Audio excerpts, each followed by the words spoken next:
Hello, bienvenue pour cette nouvelle vidéo.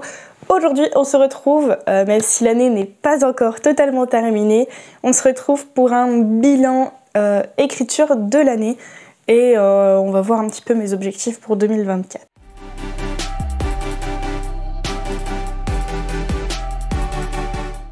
Donc si mes souvenirs sont bons, en début d'année, genre janvier-février il me semble, ouais c'est ça, janvier-février, j'étais sur Soulsbound, dont je parle très peu dans mes vidéos et vlogs, parce que c'est un premier jet qui est resté au fond du tiroir. Mais du coup, début d'année, je finissais le premier jet de Soulsbound, qui était un petit premier jet, je crois, de peut-être même pas 50 000 mots, je ne sais plus, entre 45 et 55 000 mots, on va dire. Grosso modo. Et donc c'est vrai que je n'étais pas satisfaite, je trouvais que j'étais restée beaucoup trop en surface. Et donc je sais que c'est un projet, si je dois le reprendre, qui méritera un gros approfondissement, peut-être revoir un peu la ligne de l'intrigue, etc. Donc celui-là pour l'instant je l'ai mis de côté parce que voilà, je sais qu'il a besoin de retravail. Et en même temps, voilà, c'est pas un projet qui me hypait. Donc je me suis dit, je le mets de côté jusqu'à ce que l'envie me vienne de revenir dessus. Voilà, tout simplement. Et puis pendant cette fin du premier jet, pendant ou après, je ne sais plus trop, j'ai commencé à préparer du coup ce qui est devenu une couronne de soleil et un baiser de lune. Et je l'ai commencé début mars. Début mars, et à ce moment-là je prévoyais de base de préparer ma réécriture de Falling For You en même temps, voire de la commencer après par la suite en même temps. Ça ne s'est pas passé totalement comme je l'ai voulu, comme en plus j'avais pris des alpha lecteurs pour cette histoire. Je voulais absolument fournir des chapitres plutôt régulièrement. Et c'est vrai que finalement mon focus s'est fait naturellement, pour une fois, sur une couronne de soleil et un baiser de lune. Vraiment, j'étais à fond dessus. C'est un manuscrit qui m'a... Je crois que c'est pas la première fois que je le dis vraiment dans mes vidéos, mais vraiment, cette histoire, elle a quelque chose de très spécial pour moi. J'ai adoré préparer cette histoire, en faire son petit carnet avec les images, etc. et aller en profondeur de mon système de magie, même s'il n'est pas hyper complexe ou quoi. Mais voilà, aller chercher les petites subtilités, etc. Vraiment construire l'univers m'a beaucoup plu. Et dès que je me suis lancée dans l'écriture, finalement, au début, c'était pas une pression, mais voilà, une envie de donner des chapitres réguliers à mes alpha lecteurs. Puis j'y ai pris très goût. J'ai vraiment pris goût à écrire cette histoire et je me suis focus dessus. Donc ce qui est quand même assez rare pour moi, qui est tendance à être multi-projet, c'est que là vraiment je ne jurais que par cette histoire. Et finalement en plus, donc en avril pour le camp nano, j'avais un objectif de 30 000 mots et je ne sais plus... Ah oui, si, je sais pourquoi. J'allais dire, je ne sais plus pourquoi j'ai pas réussi à atteindre mon objectif du camp nano, parce que j'avais fait environ 22 000 mots. Il y a eu plusieurs choses. C'est à partir à peu près de mars-avril que j'ai commencé à avoir beaucoup de symptômes gênants, disons. Et c'est en avril, enfin c'est en mars que je me suis battue avec Pôle emploi pour faire financer ma formation. Et c'est en avril que j'ai commencé ma formation, donc forcément, voilà, j'avais plus 100% de mon temps pour l'écriture. Parce que c'est ce qui était, on va dire, agréable dans le début de l'année 2023, donc c'est-à-dire janvier, février, mars, c'est que j'avais full temps, on va dire à peu près, un peu moins que fin 2022, mais j'avais quasiment full temps en dehors de ce que je devais faire pour l'auto-entreprise, j'avais quasiment full temps pour l'écriture. Donc déjà, ça aidait quand même pas mal. Donc ouais, en avril, entre voilà, mon corps qui avait beaucoup de difficultés, plus du coup mon début de formation, j'avais pas pu atteindre mon camp nano, mais j'avais quand même réussi à faire un score respectable de 22 000 mots environ, donc ce qui m'avait quand même fait beaucoup avancer sur ma romantessie. Voilà, c'est vraiment pas négligeable. justement, malgré tout ce que je devais gérer, j'ai quand même réussi à faire tout ça, donc j'en suis plutôt contente. Et donc, à partir de mai, c'est là où pour l'écriture ça se complique un peu, entre la formation, la préparation de l'auto-entreprise, plus le fait qu'à ce moment-là je reprends du coup un travail. Adieu le chômage. Du coup, c'est là où je commence à avoir beaucoup moins de temps pour l'écriture. Et donc le camp nano de juillet est hyper complexe pour moi puisque je fais environ 10 000 mots pour 25 000 mots. De base, je crois que le camp nano de juillet, j'avais même hésité à le faire. Donc voilà, j'avais pas écrit grand chose. Et pour ce nano là, en plus, j'étais à la fois sur ma première romantasy, donc une couronne de soleil et un baiser de lune, mais j'étais également sur mon test de deuxième romantasy que je voulais absolument faire pour l'appel à texte de EH. Et c'est finalement un projet qui a fini par être mis de côté, malgré voilà, la présence d'Alpha Lecteur, parce que ça n'allait pas, ça ne me plaisait pas, je sentais bien que ça ne fonctionnait pas. Je pense que c'est un projet que je reprendrai, parce que je pense qu'il peut avoir du potentiel, mais il faut que j'approfondisse l'intrigue. Je sais plus, l'autre jour, je crois que j'ai eu une idée pour changer quand même l'intrigue, pour la rendre plus crédible. Et donc voilà, je pense que c'est un projet que je reprendrai, mais il faut vraiment, comme Soulsbound en fait, que je me replonge dedans pour corriger, rectifier, améliorer l'intrigue, l'approfondir, pour que ça en fasse voilà, un roman plus exploitable. Voilà. Donc du coup, voilà, cette deuxième romantasy, finalement, elle finit aussi au fond du tiroir en attendant d'être prise et je me reconcentre finalement sur une couronne de soleil et un baiser de lune. Je crois que septembre-octobre, août, septembre-octobre, j'ai pas dû écrire beaucoup. J'ai accumulé pas mal de fatigue avec le boulot, plus voilà, les dernières préparations de l'auto-entreprise, j'avais des BL à faire. Voilà, donc ça a fait que j'avais pas spécialement beaucoup de temps pour l'écriture, ce qui est pas forcément grave en soi parce que du coup c'était pas comme si je n'écrivais pas par pure flemme, mais parce que voilà, j'ai d'autres choses à faire qui passent en priorité et donc forcément c'est normal du coup. Et donc en novembre je fais le nano. Après hésitation, je fais le nano, malgré voilà, tout ce que j'ai, on va dire, à gérer, parce qu'à ce moment-là, je prends une correction bénévole pour aider une autrice auto-éditée. Et c'est les derniers préparatifs pour le début de l'auto-entreprise. Donc j'étais pas certaine et sereine en commençant ce nano. Et en plus, à ce moment-là, j'hésitais sur le projet que je prendrais pour le nano. Parce que fin octobre, début novembre, je suis sur la quasi-fin du tome 1. Parce que finalement, c'est censé être un one-shot, mais ça se termine en duologie pour l'instant. Donc j'étais sur la fin du tome 1 d'une couronne de soleil et un baiser de lune. Et donc j'étais fortement tentée par l'idée de commencer le tome 2 avec le nano. Sauf que, bah, on a quand même Falling for You qui a attendu toute l'année, exactement un an puisque je l'ai terminé pendant le nano. On a Falling for You qui attend depuis un an d'être réécrit. Donc il a fallu que je me botte les fesses et qu'on me botte les fesses aussi pour me dire bon, je choisis de faire les deux. Je choisis les deux, mais en donnant la priorité à la réécriture. Et si vraiment l'inspiration et l'envie est trop forte, je me mettrai sur mon tome 2. Je me suis dit que j'allais y aller à l'inspiration et au feeling parce que de toute façon je voulais faire un nano sans pression puisque je savais que ce serait un mois compliqué. Finalement j'ai réussi à me concentrer sur ma réécriture. Après j'avoue que voilà, pour l'instant c'est vraiment une réécriture très taille, donc je reprends beaucoup de phrases déjà existantes. Je les remodifie un tout petit peu, je rajoute un peu de chaudon de tel, etc. C'est vrai que pour l'instant le second jet du coup ne change pas beaucoup du premier jet. Mais au moins ça me refait un petit contact avec ce manuscrit là. Et donc du coup pour le nano j'ai fait 36 000 mots. Donc j'ai pas atteint mon objectif nano. Et comme je l'ai dit en vlog, franchement c'est pas grave.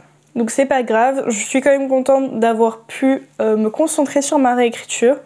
d'avoir quand même voilà, trouvé finalement la motivation pour avancer ma réécriture, de me remettre dedans. J'avoue que je suis moins enthousiaste sur ce projet que je l'étais l'année dernière. Mais je suis quand même contente, même si j'avais aussi très très peur de me remettre dans la romance contemporaine après presque finalement une année entière sur de la romantasy, hein, mine de rien. Parce que Soulsbound était une romantasy.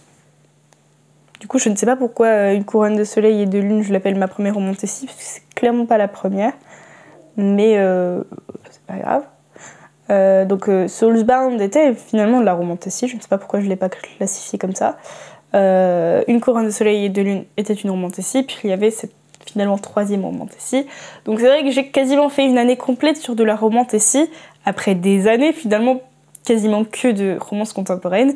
Et c'est pour ça que j'étais tellement bien dans mon univers que j'avais... Enfin dans l'univers d'une couronne de soleil et de lune, que j'avais tellement pas envie de retourner dans la romance contemporaine. Donc rien que pour ça, je suis quand même satisfaite d'avoir réussi à me replonger dedans. Et je suis contente quand même de retrouver ces personnages.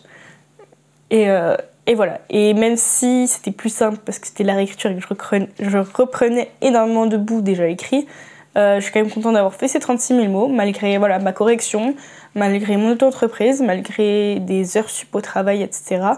Voilà, j'ai quand même réussi à faire tout ça. Et mine de rien, c'est pas négligeable. En plus, je pense avoir terminé mon premier jet de Une couronne de soleil et de lune. Comme c'est ma première saga, j'avoue que la transition entre les deux tomes, je ne suis pas sûre de l'avoir réussi. Mais en tout cas, c'est à peu près comme ça que j'imaginais ma fin. Donc je pense qu'on peut dire que mon premier jet est terminé. Après, j'attends de voir un peu avec mon ou mes alpha lecteurs ce qu'ils ou elles en pensent. Mais voilà. Mine de rien, je termine l'année en ayant fini le premier jet d'Une couronne de soleil et de lune. Donc je suis hyper contente. En plus du coup depuis octobre, Une couronne de soleil et de lune participe au concours Fixia Némésis. J'avais hésité à le faire participer mon alpha lecteur m'a convaincue que ça rentrait dans le thème. Et je suis super contente du déroulement du concours. Je sais pas si c'est le meilleur concours que j'ai fait, mais je suis hyper contente du coup des retours que j'ai, du fait que les lecteurs s'attachent à mes personnages, que j'ai des personnes qui suivent cette histoire quand même, mine de rien. Je pense que j'atteins le record de chapitres débloqués. Alors forcément par rapport au premier concours que j'avais fait où il n'y avait pas le déblocage automatique au bout d'un certain temps, ça aide quand même franchement. Parce que je pense que la plupart de mes chapitres se débloquent grâce au déblocage automatique. Mais franchement je suis super contente. Même si c'est entre guillemets qu'une trentaine de personnes qui lisent cette histoire, c'est une trentaine de personnes qui ont l'air d'apprécier quand même, mine de rien. Donc c'est super cool. Pour une fois, j'ai un petit espoir pour ce concours. J'avoue que j'attends un peu de voir qui va être le premier coup de pouce. Je suis... Voilà. Donc très très hâte de voir quand ils vont prononcer le premier coup de pouce, qui ça va être. Mais voilà, ces derniers temps, j'ai eu plus de mal à me mettre sur Fixia parce que justement, j'essayais d'avancer mon anneau, j'essayais d'avancer ma correction. C'était plus complexe, même au niveau lecture, parce que j'ai beaucoup de retard sur ma lecture commune. Donc pareil, niveau lecture, je suis à la bourre complète. Donc du coup, pareil, ça fait moins d'échanges. Donc qui dit moins d'échanges, on dit moins de personnes qui viennent lire, ce qui est normal. Enfin, je le comprends en tout cas. C'est un peu le mécanisme de la plateforme. Mais voilà un peu pour du coup cette année d'écriture. Franchement, oui, j'en suis plutôt satisfaite. C'est vrai que dans ce que je m'étais imaginé pour cette année, je m'étais imaginé plus. Je m'étais imaginé finir mon premier jet de romantasy plus tôt, parce que j'étais vraiment bien partie, mais après c'est sûr, j'ai pas prévu certaines choses qui sont arrivées, et puis il y avait la formation, etc. Donc c'est vrai que j'espérais terminer plus tôt le premier jet. J'espérais terminer ma réécriture beaucoup plus tôt, la mettre en BL, enfin mettre ce roman Falling for You en BL. J'espérais reprendre A Very Special Christmas après le cours des murmures littéraires. J'espérais que The Perfect Match soit publié cette année. Du moins accepté en maison d'édition. J'espérais beaucoup de choses et malgré tout, je suis quand même satisfaite. Je suis quand même satisfaite parce que, mine de rien, Une couronne de soleil et de lune est le plus gros premier jet que j'ai écrit. C'est un beau bébé de 92 000 mots et je sais que j'ai des choses, entre guillemets, à ajouter ou à affiner, donc ça veut dire plus de mots. Donc franchement, je suis hyper satisfaite quand même. Malgré justement, on va dire, toutes les difficultés ou tout le manque de temps que j'ai pu avoir entre, voilà, ma santé, ma formation, le boulot, certaines choses tout simplement de la vie courante. J'ai aussi déménagé mine de rien cette année, donc pareil, ça prend du temps. Voilà, j'ai quand même réussi à écrire quand même beaucoup parce que je ne sais pas du coup combien de mots j'ai fait avec Soulsbound en début d'année. J'ai dû en faire 5000 mots sur l'autre roman Tessie sans nom et donc 92 000 mots sur Une couronne de soleil et un baiser de lune. Quasiment 40 000 mots sur Falling for You, donc c'est une année avec beaucoup de mots écrits quand même. Je pense que c'est quelque chose à noter mine de rien, parce que de base Une couronne de soleil et de lune, je ne pensais pas faire un aussi gros premier jet aussi, donc ça compte mine de rien. Si on reprend manuscrit par manuscrit, The Perfect Match, du coup, je crois que toutes les maisons d'édition ont répondu, sauf peut-être une, et à chaque fois c'était des refus. J'avoue que ça m'a... Je crois que j'en ai déjà parlé dans des vidéos, mais ça m'a un peu frustrée. Après, voilà, j'ai tellement évolué cette année grâce à la bêta lecture pro que j'ai fait. Merci Charlie. Grâce aux BL que j'ai faites. Grâce aux ateliers d'écriture qu'on a fait. Grâce aux interactions aussi beaucoup plus fréquentes que j'ai eues avec les autres autrices. Grâce notamment à Twitch. Voilà, c'est beaucoup de petites choses qui ont fait que mon écriture aussi a énormément évolué, je pense. Donc, même si je m'étais dit c'est la dernière fois que je le réécris, il est possible que je me replonge une dernière fois sur The Perfect Match pour encore l'améliorer. Pas sur l'intrigue, parce que pour moi l'intrigue, elle est pas spécialement mauvaise ou à toucher, mais plutôt sur la plume et le style. Je pense que c'est là peut-être que ça a pu pêcher. Et si c'est pas là, bah, je ne vois pas où. Et on verra ce que j'en ferai après ça, si c'est toujours un non. Pour A Very Special Christmas, je me suis rendu compte qu'il y avait beaucoup de travail à faire sur la deuxième moitié du roman, grâce au retour des jurys des murmures littéraires. Donc, puis du coup j'avais eu le retour en juillet, et depuis, comme j'étais toujours à fond sur mon premier jet, plus le boulot, plus la formation, j'ai pas eu le temps du coup de le reprendre, et j'avoue que du coup, je sais qu'il y a tellement de boulot et je me sens pas sûre d'en avoir le potentiel, on va dire de mener voilà, certains points précis à bien, que peut-être que j'ai un peu peur de reprendre ce manuscrit. Je pense que je le ferai, mais pour l'instant, je m'en sens pas prête. Donc je pense que celui-là, pour l'instant, il va dormir encore un petit peu dans un coin. Il a besoin peut-être que je mûrisse, je ne sais pas. Mais voilà. Ensuite, donc Falling for You, je suis en train de le réécrire. Je ne sais pas si je ferai une deuxième réécriture pour approfondir certains points ou si directement je lance en BL comme ça. Même si, dans cet état-là, j'ai très peur des retours que je peux avoir, parce que j'ai l'impression que mon intrigue manque de quelque chose et j'ai du mal encore à l'approfondir. Donc du coup, voilà, je ne sais pas si peut-être après cette première écriture, je laisse dormir un peu et je réfléchis à comment approfondir l'intrigue, ou est-ce que je le lance en bêta avec cette crainte parce que je sais qu'il manque des choses. Voilà. Ensuite, donc Soulsbound pour l'instant, il va dormir encore un petit peu dans un tiroir. Une couronne de soleil et de lune. Je vais attendre mon retour déjà de au moins d'un Naël sur le dernier chapitre. Et puis après, je pense quand même d'abord me lancer sur le tome 2 avant de réfléchir à ma réécriture du tome 1. C'est la première fois que je fais une saga, donc je ne sais pas si c'est la meilleure méthode. Mais autant essayer et puis je verrai si c'est la méthode qui me convient ou si l'inverse aurait été plus judicieux. Et à ce moment-là, la prochaine fois, je ne referai pas la même erreur. Voilà. L'autre romantécie du coup que j'ai abandonné, je verrai quand j'aurai l'envie de la reprendre, entre guillemets. Parce que j'ai aussi un autre projet que j'avais abandonné et qui à un moment donné me tentait quand même pas mal de reprendre. Donc je verrai. Une fois que j'aurai terminé, je pense, le deuxième tome d'une couronne de soleil et un baiser de lune, je verrai voilà, ce qui me tente le plus. Et voilà, j'ai fait le tour de mes projets. Je pense que j'en ai pas oublié. Si j'en ai oublié un, tapez-moi.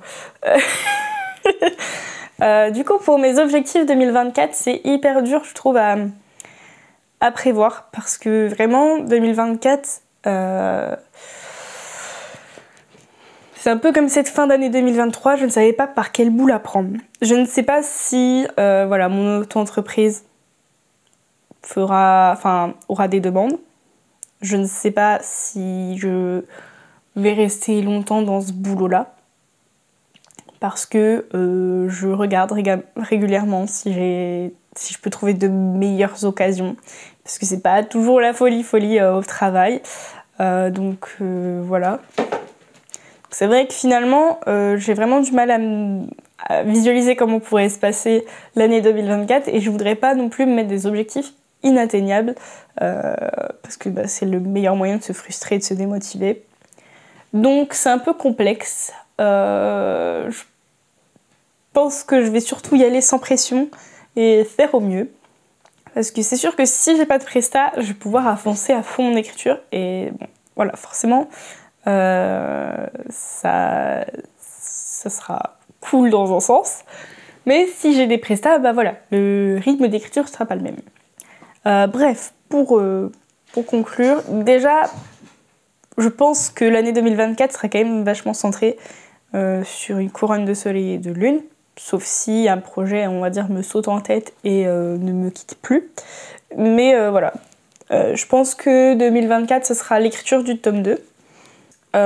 Selon comment évoluent les choses, à voir ce que je fais du tome 1. Si, imaginons, je suis coup de pouce du concours Fixia, forcément, je vais devoir essayer de le réécrire, potentiellement avant de l'envoyer au jury. Parce que j'aimerais bien quand même faire une petite réécriture quand même avant de l'envoyer, sachant que le premier j'ai terminé, ça peut se faire. Si le concours Fixia ne donne rien, à ce moment-là, je verrai, une fois que j'aurai terminé le tome 2, pour le soumettre en maison d'édition. Et voilà. Et je pense qu'après, le reste de l'année sera vraiment en fonction du temps et de ce qui me fait envie. Parce que c'est vrai que l'écriture, je l'ai toujours plus ou moins vu comme ça, mais je le vois encore plus et de plus en plus comme ça. Mais je le fais vraiment en fonction de mes envies. Donc s'il y a quelque chose qui devrait être, on va dire, le côté le plus raisonnable, mais qui ne me fait pas envie, je ne le ferai pas. Donc une fois que j'aurai bien avancé, on va dire, sur ma duologie, ou qu'elle sera, on va dire, quasi sur la fin, ou voilà, je verrai vraiment en fonction de ce qui me donne envie à ce moment-là. Peut-être que ce sera un nouveau projet, peut-être que ce sera une reprise de projet. Je ferai au feeling. Et je me mets pas de pression de nombre de mots à écrire dans l'année. Voilà, je me dis si j'arrive à écrire et que j'arrive par exemple à terminer, disons, un premier jet, ce sera déjà bien. Voilà, parce qu'on ne sait pas comment sera l'année prochaine et que ça sert à rien de se mettre la pression. Voilà pour cette vidéo. N'hésitez pas du coup, voilà, si vous avez des questions, des interrogations, n'hésitez pas à faire votre bilan d'écriture en commentaire. Je serais très curieuse de voir comment s'est passée l'année pour vous. Et je vous souhaite de bonnes sessions d'écriture. Je vous dis à très bientôt pour une prochaine vidéo. Ciao!